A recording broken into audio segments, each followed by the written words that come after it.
I have ruled the Greywater Pack for 11 winters, and in all that time no one ever accused me of softness. Ask the men who follow me across the snow fields. Ask the counselors who bring me grain counts and border disputes. Ask the enemy alphas who learned, one after another, that the Alpha King of Hyrich does not bend. I was carved from the same gray stone as my hold, and I liked it that way. A king who feels too much makes a poor shield for his people. So it is a strange thing to admit that the whole ruin of my careful, iron life began with a bowl of barley soup, a kitchen maid's steady hands, and a wolf inside me who could not, for the life of us both, keep his mouth shut. Let me tell it plainly, the way it happened, because if I soften it you will not believe how much of a fool I was. Her name was Maeve. She had come to Hyrich 3 winters before that midwinter, one of a dozen souls we took in when the Thornfell pack scattered and its people went looking for holds that would feed them. She was given a place in the kitchens because she was quick and quiet and never complained, and after that she became, to me, exactly what a good servant is meant to become, invisible. She carried and scrubbed and stirred. She kept to the edges of every room. When I passed through the great hall, she pressed herself to the wall with the other maids and lowered her eyes. And I, being a king with 100 heavier things to think about, did not think about her at all. My wolf, it turned out, thought about her constantly. I should explain something about wolves and the men who carry them in case you have never lived among us. Every one of my kind has a wolf inside, not a beast that takes us over, but a second self, older and simpler and truer than the man. Most of the time the wolf speaks in feelings, not words, a prickle of danger, a pull toward the hunt, a warmth toward kin. You learn to read those pulls the way you read weather. What you do not usually get, what I had never once in my life gotten, was your wolf speaking to you in plain sentences like a man leaning over your shoulder. That, as I would learn far too late, was the whole trouble, because my wolf spoke in plain sentences all the time. He simply spoke them to her. The first time I noticed anything at all was an ordinary supper, nothing about it worth remembering. I sat at the high table over a report from the Northern Watch, half listening to my steward Corliss drone about salt stores, and the maids moved among the benches filling cups. My wolf, who had been quiet and dull all through the war season, stirred as one of them came near, and I felt him lift his head the way he did toward the smell of open country. "There she is," he said. I want to be clear that I did not hear those words. I only felt the lift, the sudden interest, and I frowned at my own soup because a king does not have his head turned by a serving girl during a report on salt. I did not look up. But the maid filling my cup that night, Maeve, though I did not yet trouble to know it, set the pitcher down so hard that wine slopped over the rim and onto Corliss's papers, and she went white, and stammered an apology and fled. Corliss huffed about clumsy Thornfell strays. I thought nothing of it. Girls drop things. I did not understand then that she had dropped the pitcher because a voice only she could hear had just said, warm and certain and pleased as anything, "There she is," and it had said it about her. That was the shape of the whole year, though I did not see the shape of it until it was nearly too late. My wolf, silent to me, was not silent to the world. He had chosen her the way wolves choose, instantly, wholly, without asking the man's permission, and having chosen her, he could not stop talking. And of all the souls in Hyrich, of all the pack and the guard and the council, the one soul who could hear every word he said happened to be the girl he was saying it about. You will want to know how she could hear him when I, his own man, could not. I will tell you, because it is the heart of everything, but you must be patient with me the way she was patient with all of us, for it took me a very long time to learn it myself. Maeve was a wolf hearer. It is a rare gift and an old one, spoken of in the way people speak of things they half believe, that once in a great while a child is born who can hear the inner wolf of anyone near them, not the feelings only but the words, the true running voice underneath. In another age such a child might have been honored. In the age I ruled, and in the poor scattered pack she came from, such a child was called cursed. She had learned before she was 10 years old what it earned her to answer a voice no one else could hear, to say your wolf is frightened to a grown warrior, or your wolf is grieving for the child to a woman who had told no one she was carrying. It earned her the name the Mad Girl. It earned her a mother's fear and a village's cold shoulder, and in the end, when Thornfell fell, a quiet resolve that she would go somewhere large enough to disappear in, and she would never, ever again let her face show that she had heard a single thing. She kept that resolve beautifully. For 3 years she kept it. She heard the dull mutter of 100 wolves at Hyrich and let none of it touch her face. She could have told you which of my guardsmen was afraid before a raid, and which of my kitchen boys was lovesick, and which of my council's wolves despised its master. She told no one anything. She scrubbed her pots and she kept her eyes down, and she was, by main force of will, exactly nobody. And then she came within range of my wolf, and my wolf, it seemed, had the loudest and least guarded voice in the whole of the north. "Look at her hands," he said to me, one gray morning at the arms court while I sparred with my captain, and she crossed the yard with a basket of bread for the barracks. I felt nothing but a tug, and I stepped into it and took a blow to the ribs I should have blocked. Across the yard, the maid stumbled on flat stone. My captain laughed and asked if the king had finally met a jab he couldn't read. I told him to guard himself and hit him harder than I meant to. "Her hands are so careful," my wolf went on, dreamy and unbothered. "She carries that basket like it's a nest of eggs. She's careful with everything.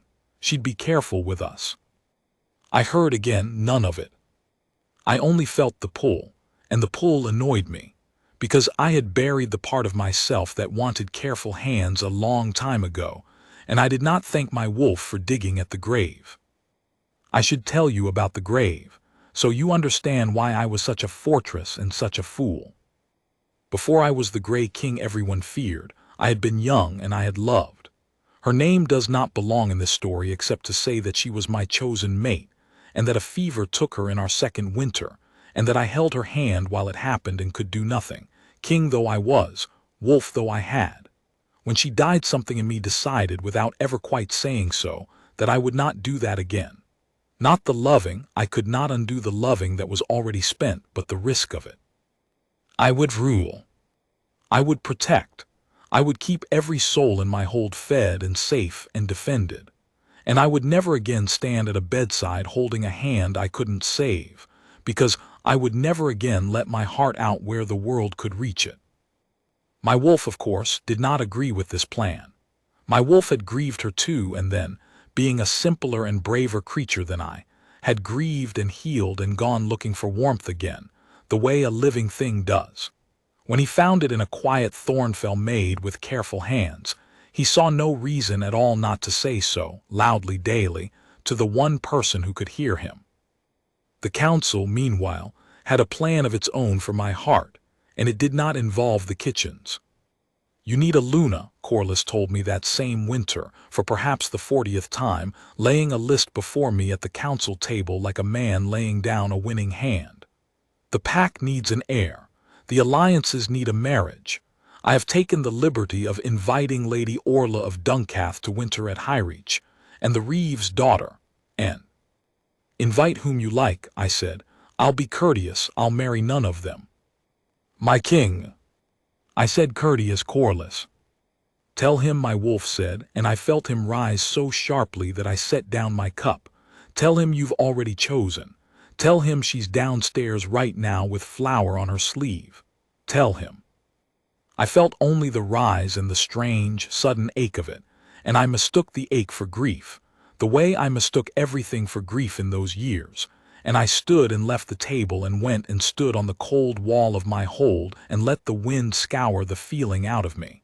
I was very good at that. I had 11 winters of practice. Downstairs, Maeve told me long afterward, she had been kneading bread when my wolf said she's downstairs right now with flower on her sleeve, and she had looked down at the flower on her sleeve and gone still as a hare. And old Betton the cook had asked what ailed her, and she had said, "Nothing, Mother Betton, only my hands are cold." And then she had kneaded that bread half to ruin, because a king's wolf 100 feet above her had just proven he knew exactly where she was and exactly what she was wearing, and she did not know how to hold that inside a face that showed nothing. That was the year. Him adoring her aloud, me feeling the pull and fighting it and calling it every name but its own, and her in the middle of it, hearing all of it, saying none of it, and slowly. This is the part that undid me most when I finally understood, slowly beginning to love a man she knew only through his wolf's helpless, secret praise. Because here is the cruel and tender truth of a wolf-hearer's gift. She could not hear me. She could hear the beast in me, the truest running self of me, the part I had walled up and would not let speak. My wolf told her, over that long year, every gentle thing I would not let myself think. That I noticed she gave her own bread to the kitchen boys and went hungry.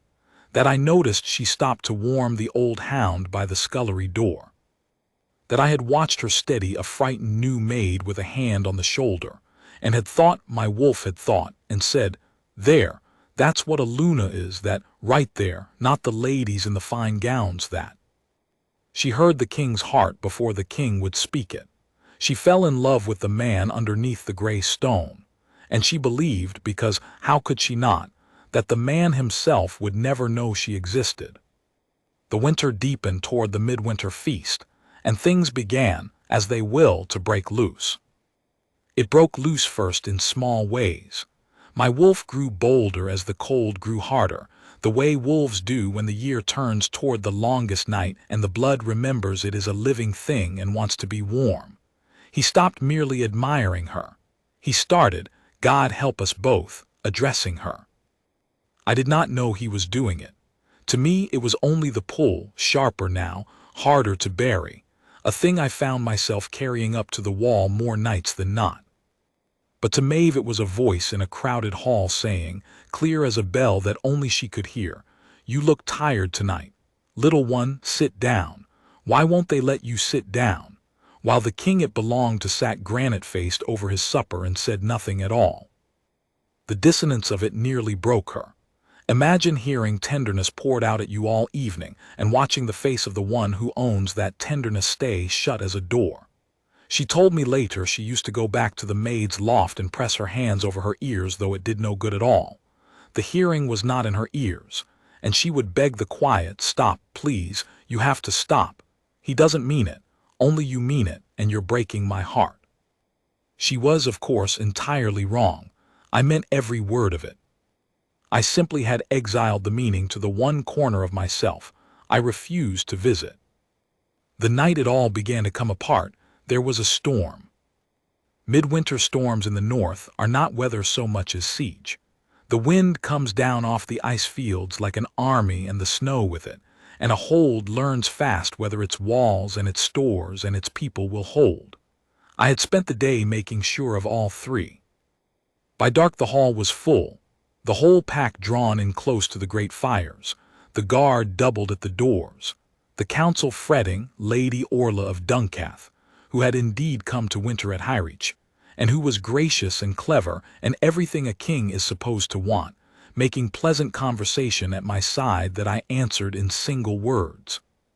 And the maids moved among us with the hot food, and my wolf, warm and full and surrounded by his pack on the longest wild night of the year, forgot himself entirely. "She's not eating again," he said, watching Maeve set down a platter and slip back toward the kitchens with nothing for herself. Torin, she gave her share to the twins by the door. She's going to go to that cold loft on an empty stomach in a storm like this. That's ours. Go after her. Bring her to the fire. Feed her from your own plate like a king should feed his." I felt it hit me all at once. The whole shape of the want, no longer a tug but a tide, and I stood up from the high table in the middle of Lady Orla's sentence. Everyone stopped. A king does not simply rise in the middle of a feast for no reason anyone can see. Corliss half rose too, alarmed. Lady Orla looked up at me with mild question, and across the hall at the kitchen door, Maeve, who had heard every word of what my wolf had just said, who had heard him call her ours, who had heard him tell me to feed her from my own plate, Maeve turned around and looked at me directly, for the first time in 3 years, with her whole white face full of a thing I had no name for. For one heartbeat, in a hall gone silent, the gray king and the invisible maid looked at each other across everything, and I felt, I swear I felt, as if she had heard something I had not said aloud. Then the door at the far end of the hall burst inward on a gust of storm, and a guardsman fell through it half frozen, shouting that the north byre had collapsed under the snow, and there were men and beasts trapped under the timber, and the whole night turned to crisis, and the moment shattered, and I did not think of it again for hours.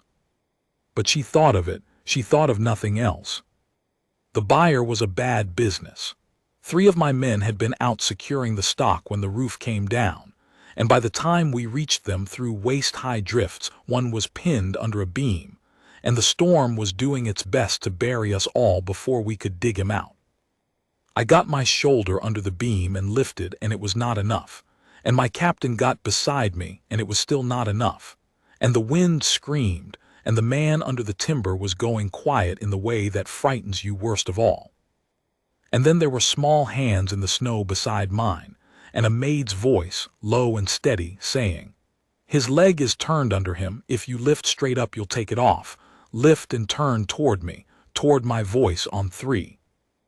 I did not stop to ask what a kitchen maid was doing a mile from the hold in a killing storm. I lifted and turned toward her voice on 3, and the beam came free clean, and we dragged the man out with his leg still his, and Maeve was already down in the snow with him, her hands sure at his pulse, calling for warmth and for the sledge, taking command of the little circle of frightened men as though she had done it all her life. We got him home. He lived, and in the warm chaos of the hall afterward, wrapped in the same rough business of survival that had wrapped us all, I finally looked properly at the maid who had appeared out of a blizzard knowing exactly which way a broken leg was turned, and I asked her the question that would end my careful life. "How did you know," I said, "to come out to the byre?" No one raised the alarm before it fell. And Maeve, who was tired and cold, and wrung out past her guard, and who had just spent the worst hour of the night keeping a man alive in the snow, Maeve, for the first time in her disciplined and hidden life, let the truth out before she could catch it. "Your wolf told me," she said. Then she heard herself, and the color dropped out of her face, and she pressed her hand over her mouth as if she could push the words back in. The hall did not hear her. The hall was busy with blankets and broth and thanking the moon for the man who'd lived. Only I heard her. I stood there with the storm still in my hair, and I said, very carefully, because a king learns to be careful most of all with the things that could break him, "My wolf told you." "My king, she was trembling now and not from cold. "Forgive me, I misspoke, My wolf," I said again, "told you to come to the byre." And something in me, the buried thing, the exiled thing, the part of me I had walled up over a hand I couldn't save, turned over in its sleep and began, very slowly, to wake. "You can hear him," I said. She did not answer. She did not have to. Her silence and her stricken face, and the way her eyes went to the empty air just past my shoulder where my wolf stood, where he had always stood, where he was standing now saying.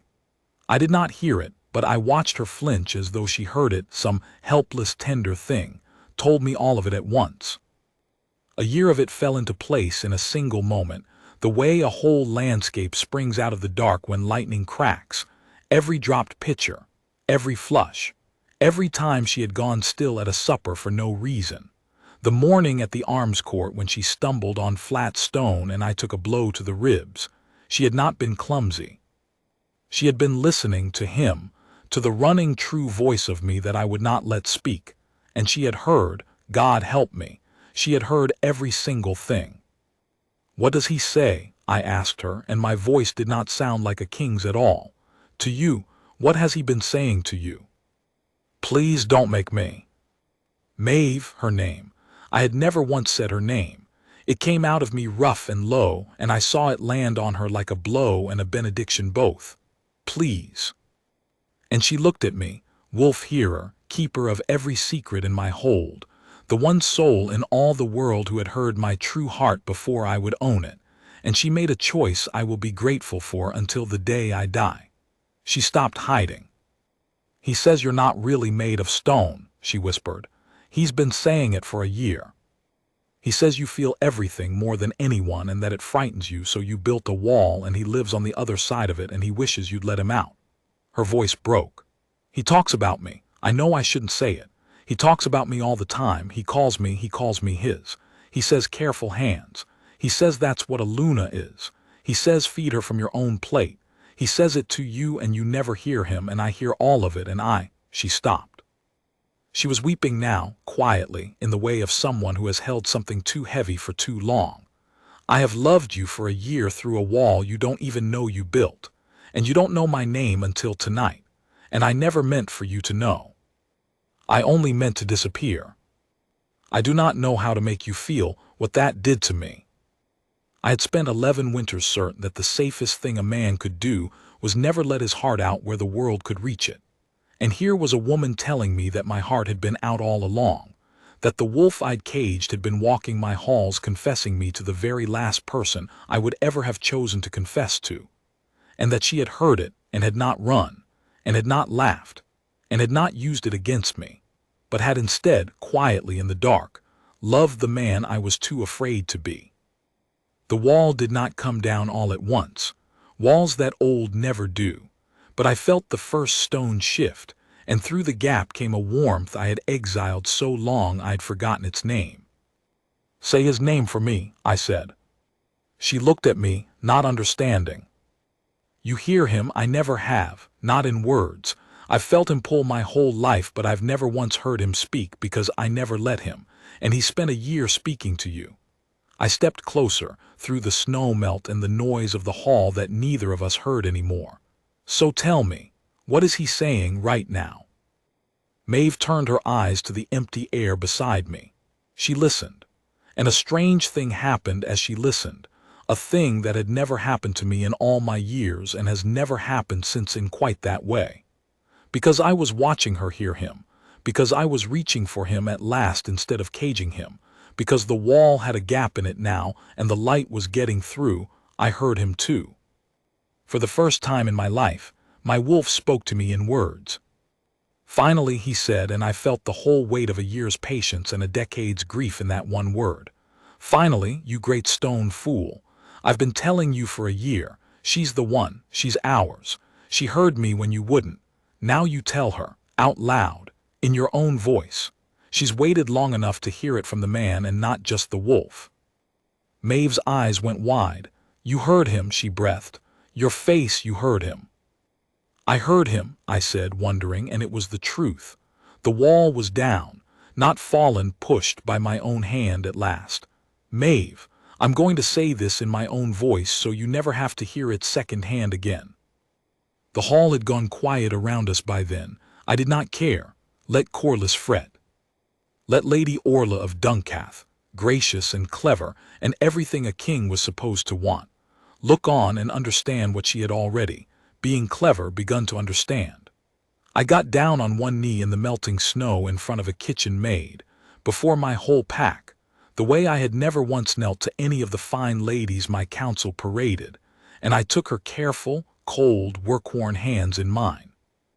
"I have loved you for a year," I said, "and I was too much of a coward to know it. You heard my truest self before I'd let myself hear him. You loved me through a wall I built and never told a soul, and you asked for nothing, and you nearly walked out of my life into the snow rather than let me feel the weight of it. I won't have it. I won't have you disappear. Be my Luna. Not because the wolf chose you, though he did, the moment he saw your hands. Because the man chooses you now in his own voice in front of everyone with nothing hidden anymore. Stay, be seen, be mine, and let me finally be yours." She was crying and laughing at once, the way you do when a year of held breath goes out of you. "Your wolf," she managed, "is saying he told you so." "He would," I said. "He's insufferable. I'm keeping him anyway. Will you keep us both?" And Maeve of Thornfell, the mad girl, the invisible maid, the one soul in the north who had heard a king's heart before the king would own it, put her hand against my face and said, "I've been keeping you both for a year. I only ever wanted to be allowed to." We were joined at the midwinter feast on the longest night, when the whole pack draws in close to the fires against the dark. It was not the wedding my council had planned. There was no fine alliance in it, no politic gown, no advantageous name. There was only a gray king who had learned to speak, and a quiet woman who had learned to be seen, and a wolf between them who— I could hear him now, always in plain words, and it turned out he had a great deal to say, would not stop crowing that he'd known all along. I have heard people wonder since how a wolf hearer bears it, all those voices, all those secret hearts. I asked her that myself once late with the fire low. It was a burden most of my life, she said, hearing what people hide. It made me lonely in a way I can't explain, to know everyone's true heart and have no one know mine. She turned my hand over in hers, tracing the old scars there. And then I came to a hold where the loudest, truest, kindest voice I'd ever heard belonged to a wolf whose man had locked him away. And I stopped being lonely. I fell in love with the part of you that you couldn't bear to feel. She smiled. I got to love the whole of you, Torin, the stone and the fire both.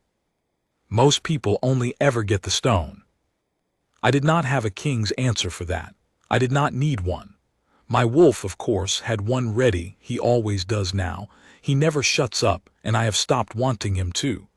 But that one I kept between the two of us, in our own quiet, in words meant for no one else to hear. She hears me still, every day. She hears the wolf and she hears the man, and there is no longer any daylight between the two. And on the coldest nights of the north, when the wind comes down off the ice fields like an army and the whole pack draws in close to the fires, I look across the hall and find her already looking back, because she has heard, before I have even shaped it, the thing I am about to cross the room and say. I never do stop crossing the room to say it.